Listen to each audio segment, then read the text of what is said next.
ৰাইজক আমি ইমানেই কওঁ যে একমাত্ৰ শিক্ষাৰ বাট কটীয়া চেলেক বালিকা বিদ্যালয়, ইয়াত নাৰী বহুতো আছে, সিহঁতৰ অভাৱ অভিযোগ, ইয়াত থকা অন্যান্য শিক্ষাৰ ক্ষেত্ৰত অগ্ৰগণি দিয়াত সকলোকে সমানে সহযোগ কৰাৰ ক্ষেত্ৰত আপোনালোকে আগভাগ ল'ব। আৰু ইয়াৰ মেইন উদ্দেশ্যটো হৈছে প্ৰাক্তন ছাত্ৰীসকলে ইয়াত একগোট হয়। প্ৰথম আমি সমাৰোহ পাতিছোঁ।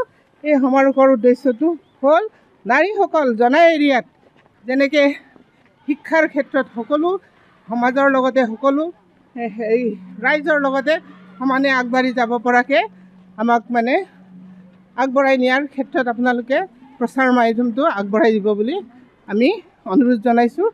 আৰু প্ৰাক্তন ছাত্ৰী সমাৰোহ সফল হওক তাৰে কামনাৰে ধন্যবাদ দিছোঁ।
ৰাইজক আমি ইমানেই কওঁ যে একমাত্ৰ শিক্ষাৰ বাট কটীয়া চেলেক বালিকা বিদ্যালয়, ইয়াত নাৰী বহুতো আছে, সিহঁতৰ অভাৱ অভিযোগ, ইয়াত থকা অন্যান্য শিক্ষাৰ ক্ষেত্ৰত অগ্ৰগণি দিয়াত সকলোকে সমানে সহযোগ কৰাৰ ক্ষেত্ৰত আপোনালোকে আগভাগ ল'ব। আৰু ইয়াৰ মেইন উদ্দেশ্যটো হৈছে প্ৰাক্তন ছাত্ৰীসকলে ইয়াত একগোট হয়। প্ৰথম আমি সমাৰোহ পাতিছোঁ।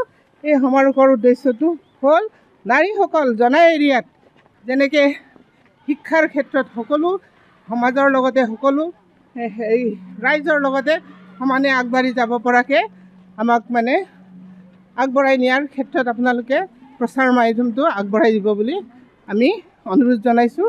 আৰু প্ৰাক্তন ছাত্ৰী সমাৰোহ সফল হওক তাৰে কামনাৰে ধন্যবাদ দিছোঁ।